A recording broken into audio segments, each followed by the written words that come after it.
O Senhor esteja convosco. Ele está no meio de nós. Proclamação do Evangelho de nosso Senhor Jesus Cristo, segundo Lucas. Glória a vós, Senhor.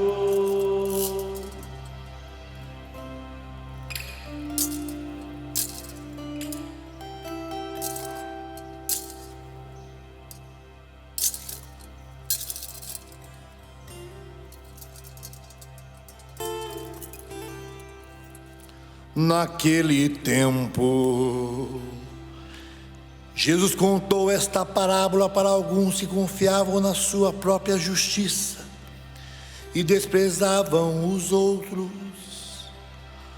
2 homens subiram ao templo para rezar. Um era fariseu e o outro cobrador de impostos. O fariseu de pé rezava assim em seu íntimo: ó Deus, eu te agradeço, porque não sou como os outros homens, ladrões, desonestos, adúlteros, nem como este cobrador de impostos.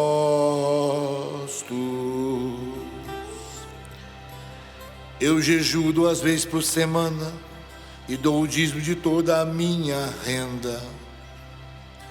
O cobrador de impostos, porém, ficou à distância. Nem se atrevia a levantar os olhos para o céu, mas batia no peito dizendo: meu Deus, tem piedade de mim que sou pecador. Eu vos digo, esse último voltou para casa justificado, o outro não. Pois quem se eleva será humilhado, e quem se humilha será elevado.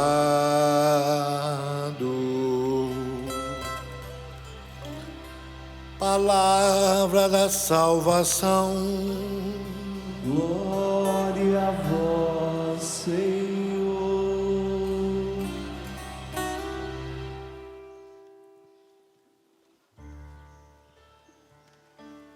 O pobre clama a Deus e Ele escuta. O Senhor liberta a vida dos teus servos. O pobre clama a Deus e Ele escuta. O Senhor liberta a vida dos teus servos. Pelo sinal da Santa Cruz, livrai-nos Deus, nosso Senhor, dos nossos inimigos. Em nome do Pai, do Filho e do Espírito Santo. Amém. Diante dessa passagem bíblica do fariseu e do publicano, o meu coração, nesses dias, pensava imediatamente no Padre Léo. Padre Léo falando sobre essa passagem do fariseu e do publicano. E o Padre Léo dizia assim: como que pode o nosso vão julgamento diante de estereótipos, nós nos colocamos como juízes e julgamos esses estereótipos? Quais estereótipos nós temos aí? Bom, você tem o fariseu e você tem o publicano. Então o nosso vão julgamento já vai dizer: o fariseu, lá nos tempos bíblicos, é o homem da lei, o homem da palavra, o homem de Deus, o homem religioso. O publicano é o pecador. O publicano é o cobrador de impostos, que traiu o seu povo para se enriquecer em favor do Império Romano. Então nós já no nosso vão julgamento julgamos que o bom é o fariseu, o religioso, e o ruim é o publicano, o pecador. Só que a palavra de Deus, no final, Lucas, Jesus vai dizer, Jesus diz: quem voltou para casa justificado foi o publicano. justificado na Bíblia, na palavra de Deus, principalmente em Paulo, justificação não é justiça como entendemos nos termos jurídicos de hoje. Em Paulo, justificação, justiça é santificação, santidade.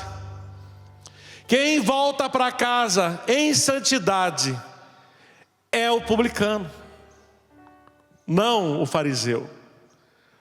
E o Padre Léo dizia: mas como pode isso, gente? Porque veja, aqui Jesus está dizendo que este fariseu, ele jejuava 2 vezes por semana.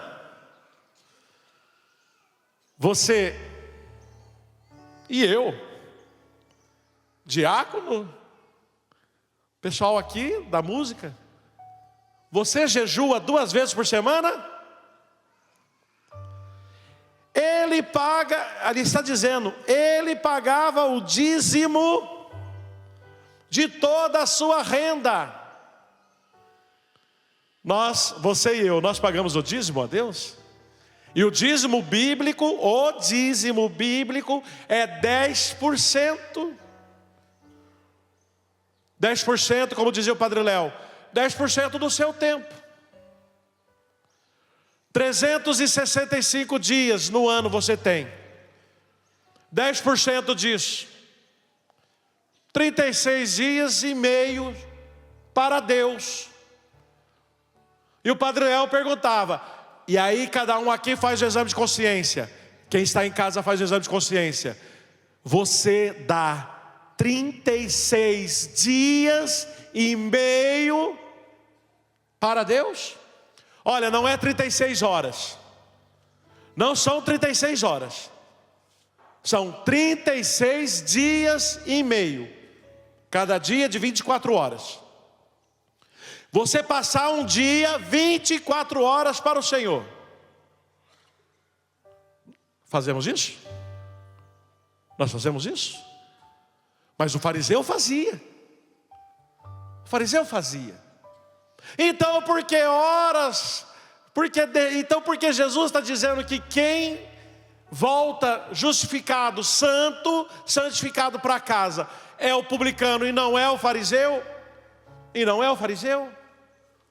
Porque o fariseu, quando ele está rezando, ele está no templo rezando. O publicano está no templo rezando. Mas o fariseu está rezando, glorificando a si mesmo.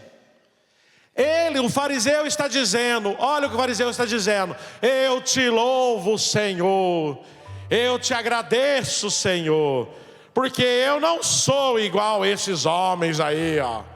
Eu não sou ladrão igual esses daí. Eu não sou desonesto igual esses daí. Eu não sou adúltero. Eu não sou cobrador de impostos igual esses daí. Então ele está dizendo: eu te agradeço, Senhor, porque eu sou bom. Como diz aquela musiquinha lá: eu me amo, eu me adoro, não posso mais viver sem mim. Então tem gente que é narcisista. E todo narcisista se apaixona pela própria imagem e morrerá na própria egolatria, adoração do seu próprio ser. E você vê isso, me desculpe, eu não estou aqui fazendo críticas, mas cada um faça o exame de consciência. O que mais tem hoje é gente em frente ao espelho se adorando. O que mais tem hoje é isso, gente diante do espelho se adorando. E que se coloca em primeiro lugar. Isto na filosofia antiga, os meninos aqui do seminário sabem, na filosofia antiga isso se chama antropocentrismo. Antropocentrismo, colocar o homem no centro do universo. O homem é o centro do universo. E aí essas pessoas que se acham o centro do universo são pessoas soberbas, São pessoas arrogantes, tudo gira em torno a elas. É eu que faço acontecer. Se eu não tivesse aqui, esse acampamento não tinha acontecido. Se eu não tivesse cantando, a música teria sido ruim. Se eu não estivesse trabalhando ali, tudo seria errado. Se não é eu fazer, se eu falto, tudo aí não presta. E tem muita gente que é assim. É um verdadeiro soberbos, arrogantes e idólatras de si mesmos, idolatrando a si mesmo, colocando a si mesmo como parâmetro de todas as coisas. Muito diferente, veja, até tem pessoas que dizem assim: eu não sou modelo para ninguém. Não, modelo precisa ser, não modelo, mas o testemunho sim. Mas testemunho daquilo que Deus fez nele e faz nele. Mas alguns se colocam como ele é o parâmetro de todas as coisas. Tudo passa por ele. Tudo é medido a partir dele. Dele ou dela, né? E por isso mesmo, essas pessoas, elas só conseguem se relacionar com quem as idolatra, com quem beija o chão por onde elas passam. E se você não beijar o chão por onde ela passar, dificilmente ela terá uma boa relação com você. A boa relação dessa mulher, a boa relação desse homem é com todos aqueles que ficam aplaudindo o tempo todo, exaltando o tempo todo e dizendo: não, você é maravilhoso, você é incrível, você é o melhor padre que existe aqui, você é o melhor diácono que existe aqui, você é o melhor cantor que existe aqui. E se não fizerem isto, esta pessoa egocêntrica, soberba, despreza quem não o adora. E esse orgulho da soberba, esse mal da soberba já está lá em Gênesis. Quando o próprio demônio se aproxima da humanidade, se aproxima de Eva, que se aproximará de Adão, e o próprio demônio já faz esse chamado à idolatria de si mesmo, a esse egocentrismo, abandonando Deus. O demônio vai dizer: ei, minha filha, por que você não come esse fruto aqui do bem e do mal? Ora, Deus disse a Adão e Eva, Deus disse: vocês podem comer de de todos os frutos, de todas as árvores que estão aqui, menos vocês podem comer todas, menos a do bem e do mal, porque cabe somente a mim, Deus, discernir o bem e o mal. A vocês humanos não cabe, a vocês criaturas não cabe o discernimento do bem e do mal. É só você comprar o livrinho do Márcio Mendes, o dom do discernimento. Como dizia o seu Toninho que fala isso. Eu estou procurando Toninho Profeta, até agora não achei. Mas o seu Toninho Profeta que fala isso. Aí é uma coisa que você tem que se entender. Se você não sabe, vai comprar o livro e vai procurar saber. Porque é justamente isso. O demônio então, ele vai dizer para Eva: não, por que você não pode comer esse fruto? E ela responde: porque Deus disse para a gente não comer. E o demônio vai dizer: mas sabe por que ele não quer que você coma? Porque se você comer desse fruto, você será uma deusa, uma louca, uma feiticeira. Deus ela não se tornou, louca sim. E ela vai com esse sentimento, primeiro, de desobediência e de desconfiança do amor de Deus. Ela não confia mais no amor de Deus, ela desconfia do amor de Deus. E com esse sentimento de soberba, de arrogância, querer ser igual a Deus. E aqui, ela não se torna Deus, mas se torna louca. Por quê? Porque o demônio, se realmente comer daquele fruto fizesse ser igual a Deus, o demônio não teria comido. Como vai dizer essa heresia do maniqueísmo? O que é a heresia do maniqueísmo? Você achar que existe um Deus bom combatendo um Deus mau com o mesmo poder. A heresia do maniqueísmo é você achar que o demônio tem o mesmo poder que Deus. Isso é heresia. Porque o demônio é um derrotado e fracassado, lançado ao fogo do inferno. Contra ele, Deus nem gasta o tempo dele com o demônio, porque contra o demônio, o seu anjo da guarda já é capaz de afastá-lo de você. Como diz Padre Pio, para aqueles que rezam pedindo a proteção do anjo da guarda, né? Quem aqui reza para o anjo da guarda, levanta a mão. Se você reza para o anjo da guarda, vai dizer Padre Pio, se você reza para o anjo da guarda pedindo para afastar o inimigo da sua vida, o anjo da guarda afasta. E veja, o anjo da guarda junto com você ainda pode pedir a companhia de mais 3 arcanjos. Pedir a ajuda de São Miguel Arcanjo, de São Gabriel Arcanjo, de São Rafael Arcanjo. E ainda assim, se o demônio convocar toda uma legião contra você, além do seu anjo da guarda, além dos 3 arcanjos, virá aquela que esmaga a cabeça da serpente, que é a Virgem Maria, a mãe de Jesus. Por isso, não, o demônio não tem o mesmo poder que Jesus. Não, o demônio não tem poder contra você. Não tem, não tem. Porque se ele quisesse, se realmente comer daquele fruto, tornar-se aquela pessoa como Deus, ele teria comido o fruto? Ora, ele não tinha jogado na mão de Eva. Por isso aí está, o demônio sabia que a queda do ser humano é a soberba. E quem se exaltar será... Não, que exaltado... Quem se exaltar não será exaltado, não. Quem se exaltar será humilhado. Porque São Tiago vai dizer, no capítulo 4, Tiago vai dizer: Deus não suporta os soberbos. Deus não gosta de arrogantes e soberbos. Nossa Senhora mesma vai dizer no Cântico do Magnificat, ela diz: Ele eleva os humildes e derruba os orgulhosos. A queda do homem é o orgulho, a queda do homem é a soberba, achar-se tão prepotente, tão capaz de si. E isto na igreja, no início ali do século V, no século V, essa heresia foi combatida. Pelagianismo. Peleja é o seu Toninho, profeta que fica pelejando. Pelejando, como ele mesmo diz, para tirar as pessoas do pecado.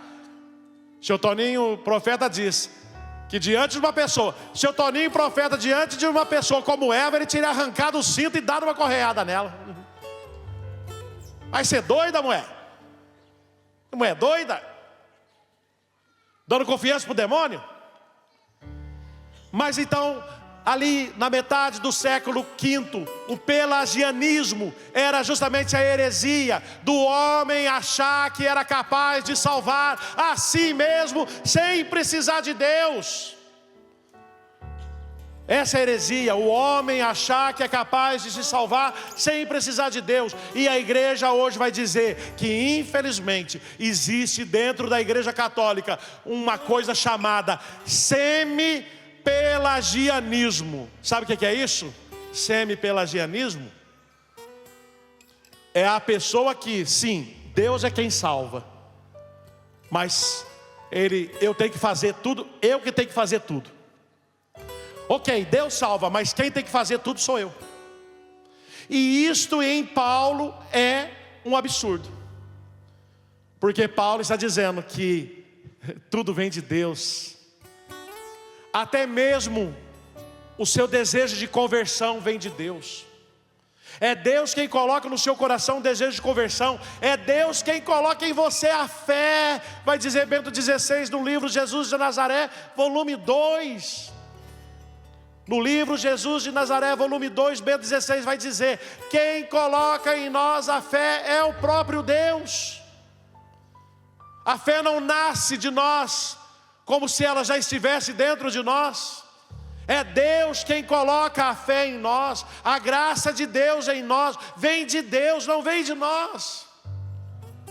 Sim, nós temos que nos esforçarmos a partir da graça de Deus. Não sou eu quem faço acontecer. Vai dizer Paulo vai dizer, é Deus quem Ele planeja e é Deus quem executa. Diga para a pessoa do seu lado, é Deus quem planeja, é Deus quem executa.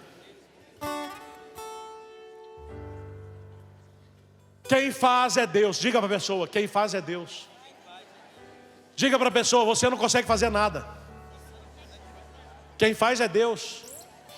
E ainda que você fizer uma pouca coisa, diga, ainda que você fizer pouca coisa, ainda assim você é servo inútil.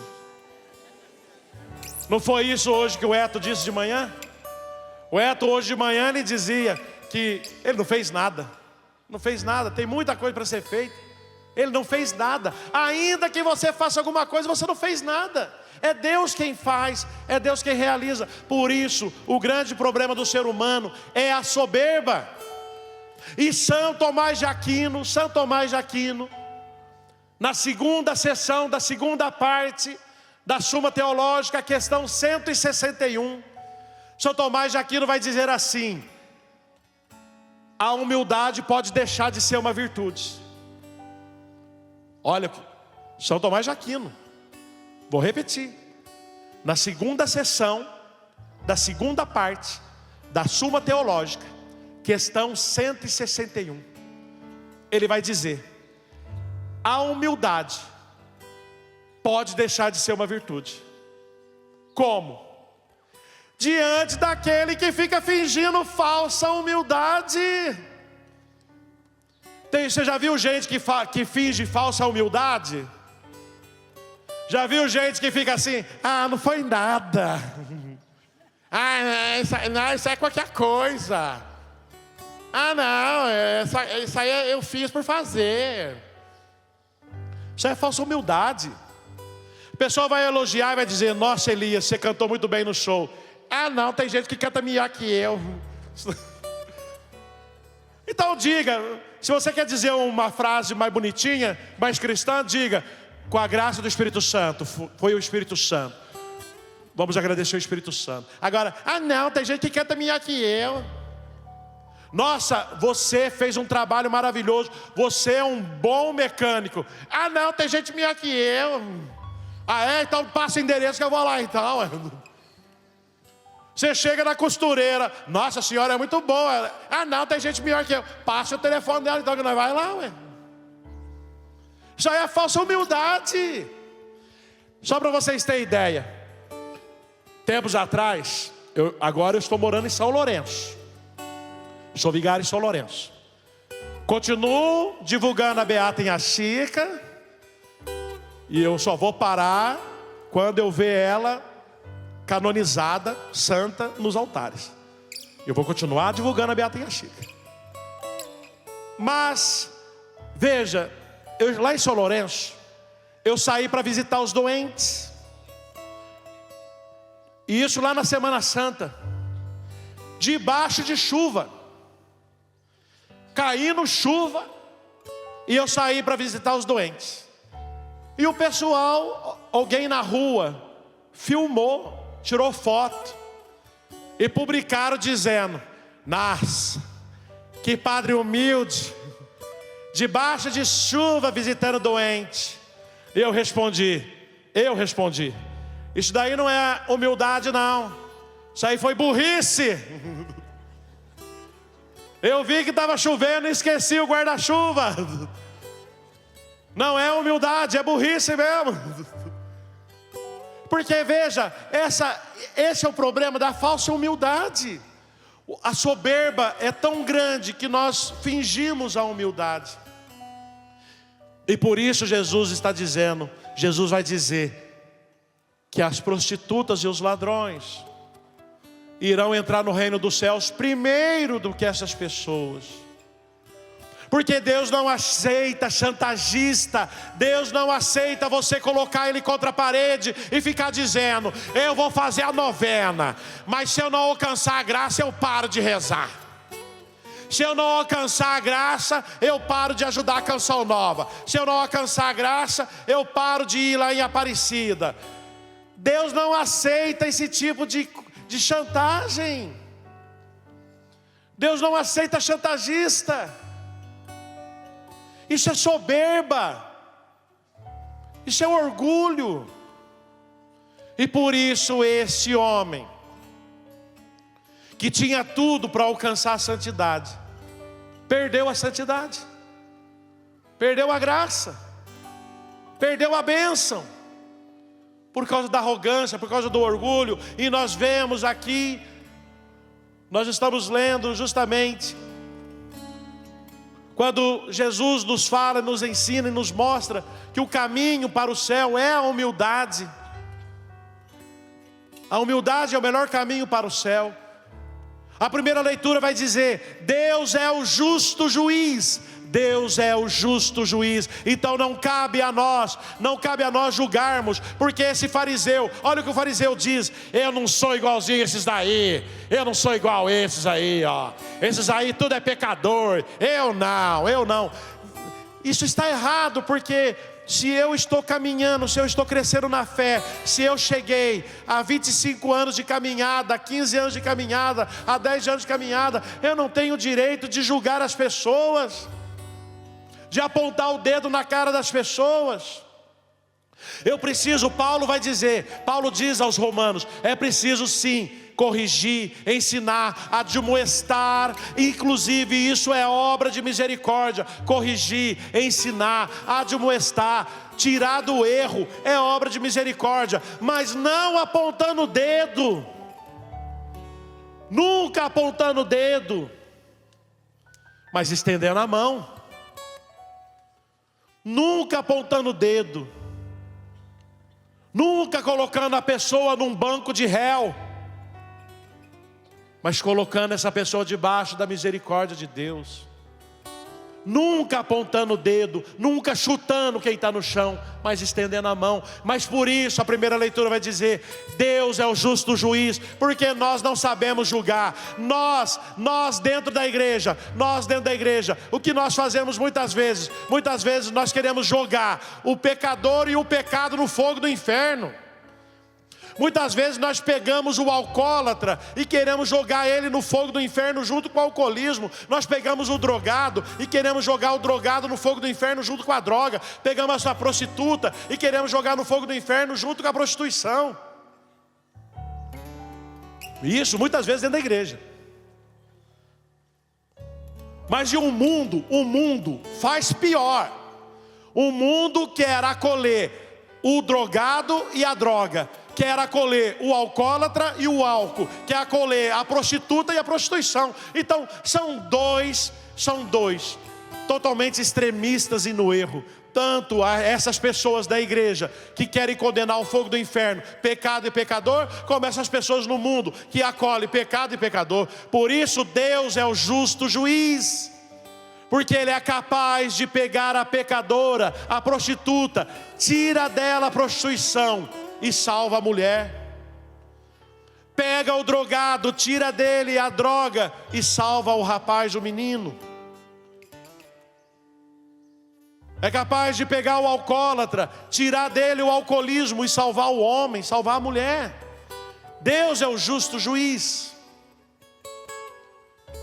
que verdadeiramente nos salva do nosso pecado, nos liberta do nosso pecado.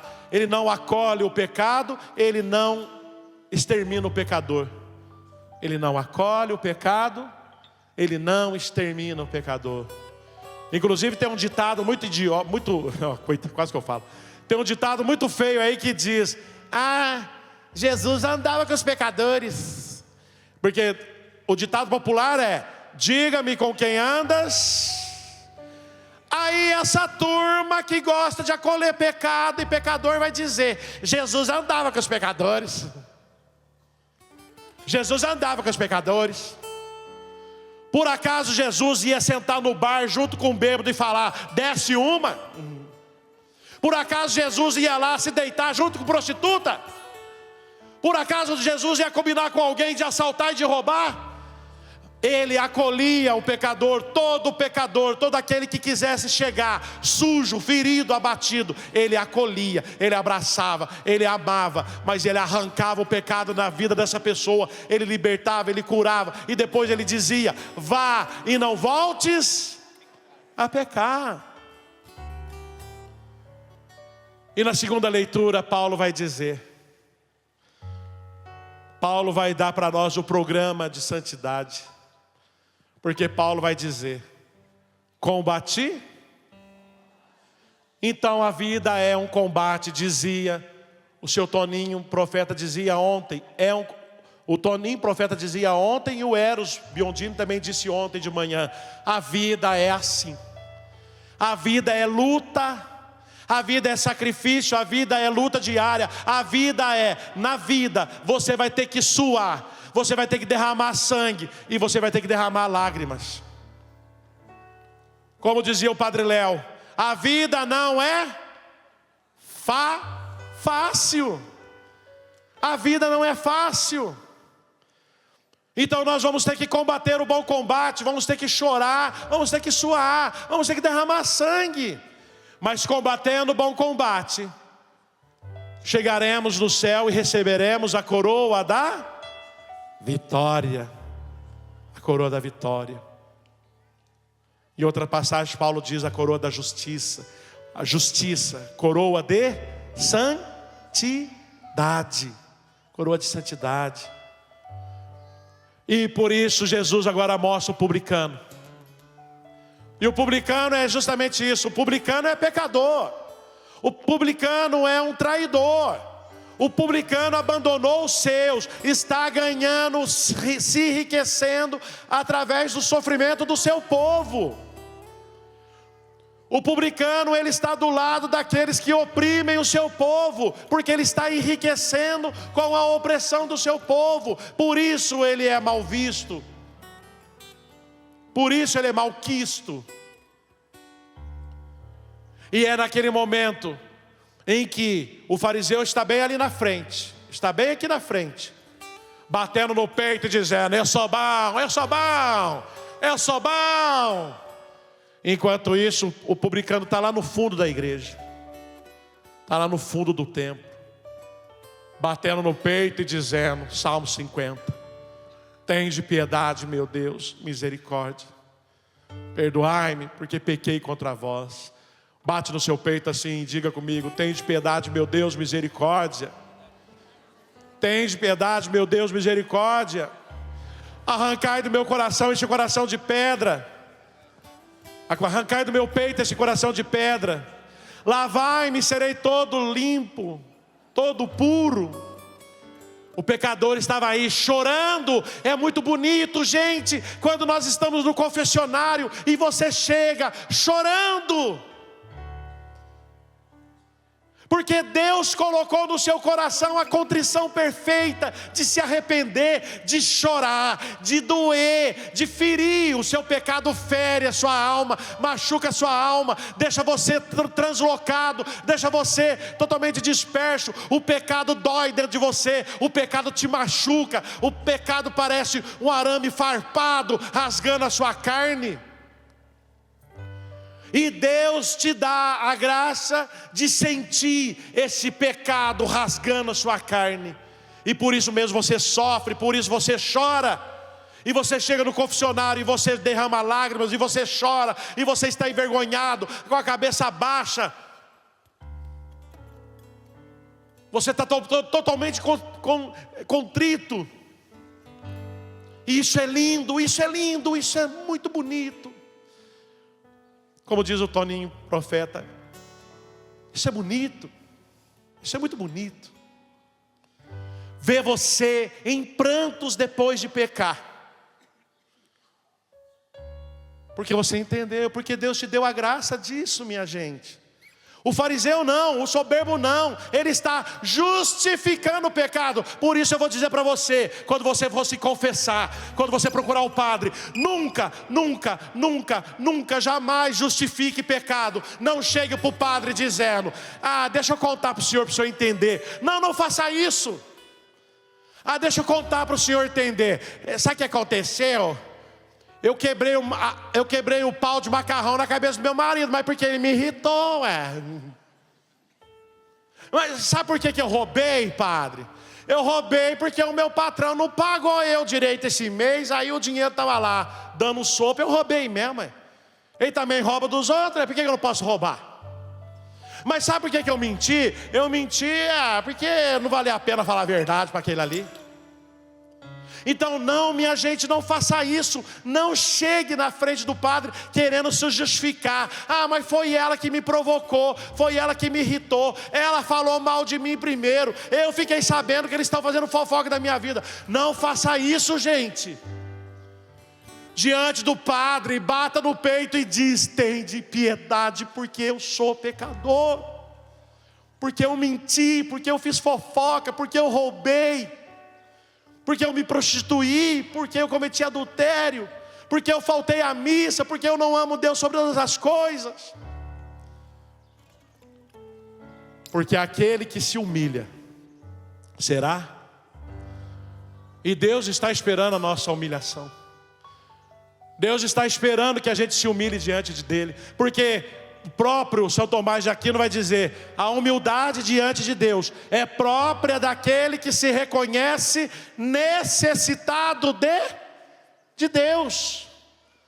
Aquele que se esvazia diante de Deus, ele mostra, ele revela o coração dele, um coração necessitado de ser amado, de ser perdoado.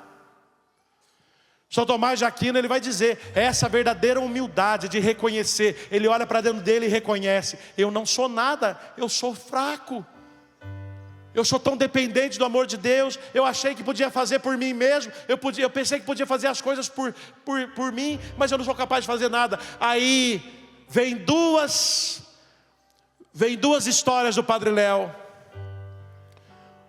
Primeiro o Padre Léo falou sobre o joio e o trigo, depois o Padre Léo falou sobre o bambu. E nas duas pregações do Padre Léo, ele vai ensinar sobre a humildade. No joio e no trigo, o Padre Léo vai dizer, seu Toninho Horta que gosta, seu Toninho profeta, ele que gosta disso. Você tem o joio e o trigo. O joio e o trigo, eles são iguais. Eles são iguais. Quando eles estão crescendo, eles são iguais. Por isso Jesus disse que não pode arrancar, porque senão você vai matar joio, você vai matar trigo pensando que é joio. Você não tem discernimento para julgar o bem e o mal. Você pode estar tirando a oportunidade de alguém de se arrepender verdadeiramente. Então espera, não tire ainda, não tire o joio, não tire o trigo, espera crescer. Por quê?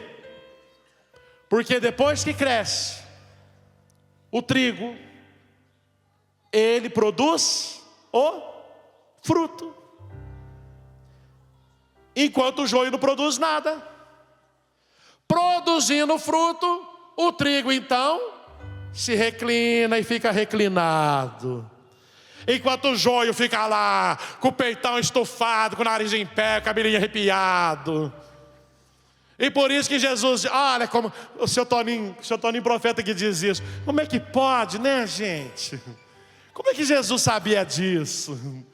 Porque Jesus está dizendo, enquanto o trigo que produziu o fruto está reclinado, aquele joio que não faz nada, está lá com o peitão estufado, cabelinho arrepiado. E Jesus diz, é só passar a mão no manojo, no cabelinho, agarrar e arrancar e tirar, pronto. Pronto. Você já percebeu, vocês que são músicos, já percebeu que todo crítico de música é aquele que não canta nada? Todo crítico de música é aquele que não produz nada? Nelson Corrêa, que escreveu o livro Minha Família é Assim, já percebeu que todo crítico de livro é aquele que não escreve nada? Já percebeu que toda pessoa que critica você é aquela que não faz nada de bom, mas critica você, que faz. E depois o Padre Léo falou sobre o bambu e a figueira. A figueira forte, lá bonita, firmona, e o bambu lá raquítico, magrinho. E de repente veio um vento, e o vento tacou a figueira no chão, enquanto o bambu ficou lá em pé. E aí o avô e o neto foram até lá fora na horta. O neto perguntou: mas vô, por que o vento derrubou a figueira que é grande e forte, e não derrubou esse bambu que é magrinho e fino? E o avô disse: olha aí, olha dentro da figueira, a figueira está oca. Essa figueira está oca. Mas parecia forte. Parecia. Ela usava uma máscara, hipocrisia. Ela fingia um personagem. Parecia que era forte, mas era oca. E por isso o vento veio, derrubou e tacou tudo no chão. Aí o rapazinho falou: mas vô, o bambu também é oco. E o vô respondeu: aí que está a diferença. Porque desde o dia que nasceu, o bambu sabia que ele era oco, e por isso ele procurou se preencher. Por isso o publicano, sabendo que era oco, procurou se preencher de Deus. E lá no fundo da igreja, lá no fundo do templo, o publicano bateu no peito, olhou para Jesus, olhou para Deus e disse: às vezes no meu peito bate um coração de pedra, magoado, frio, sem vida. Aqui dentro ele me aperta. Não quer saber de amar, nem sabe perdoar. Egoísta. Quer tudo e não sabe partilhar. Então ele pede a Jesus: Jesus, manda teu Espírito para transformar meu coração. Ele olha para Jesus, ele pede: Jesus, manda teu Espírito para transformar meu coração. Fica de pé. Quem prefere ser igual ao publicano e não como pecador, não como fariseu? Quem aqui quer ser igual ao publicano, levanta a mão. Na atitude dele, de arrependimento. O Padre Léo dizia: faça aquilo que o fariseu fazia, mas reze como o publicano rezava. Coloque a mão no seu coração e diga: Senhor, eu sou pecador. Senhor, eu preciso da tua misericórdia. Senhor, eu preciso da tua esperança. Senhor, semeie no meu coração a esperança. Que eu acredite, Senhor. Que eu busque, Senhor, o reino dos céus. E para chegar no céu, arranca do meu peito esse coração doído, ferido, machucado, cheio de raiva, cheio de preguiça, cheio de gula, cheio de soberba, Senhor.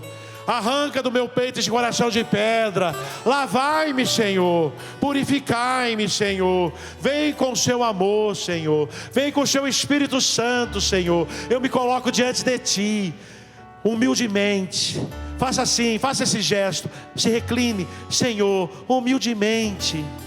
Eu venho diante de ti. Misericórdia, Senhor. Jesus, filho de Davi. Não, Jesus não vai escutar. Jesus, filho de Davi, tem misericórdia de mim. Jesus, filho de Davi, tem misericórdia de mim. Abra os seus braços e peça então agora para Ele: lava, purifica, lava, purifica e restaura-me de novo. Serás o nosso Deus, nós seremos o teu povo. agora pedindo: derrama sobre nós a água do amor. O Espírito de Deus, nosso Senhor. Só os humildes,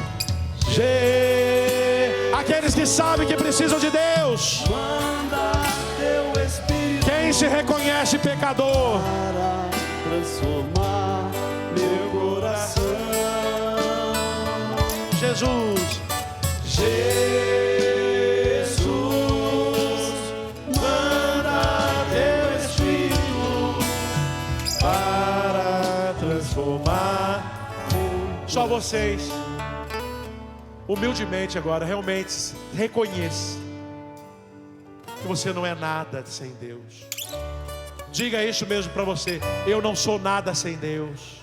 Eu não sou nada. Eu não sou ninguém sem Deus. Não sou ninguém. Sem Deus eu não posso nada. Sem Deus eu não posso nada. Sem Deus eu não sou ninguém. Sem Deus eu não sou. Agora diga como Santa Teresa d'Ávila: com Deus eu sou tudo. Com Deus eu sou tudo. Com Deus eu posso tudo. Com Deus eu posso tudo. Mais uma vez cantando, só vocês. Jesus, manda teu Espírito.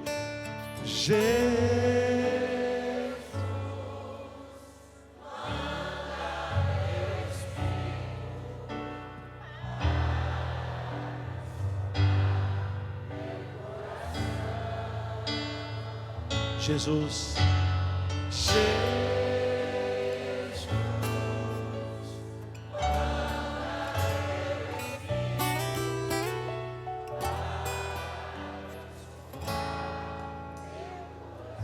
Glória ao Pai, ao Filho e ao Espírito Santo. No princípio, agora e sempre. Amém. Crê em Deus Pai.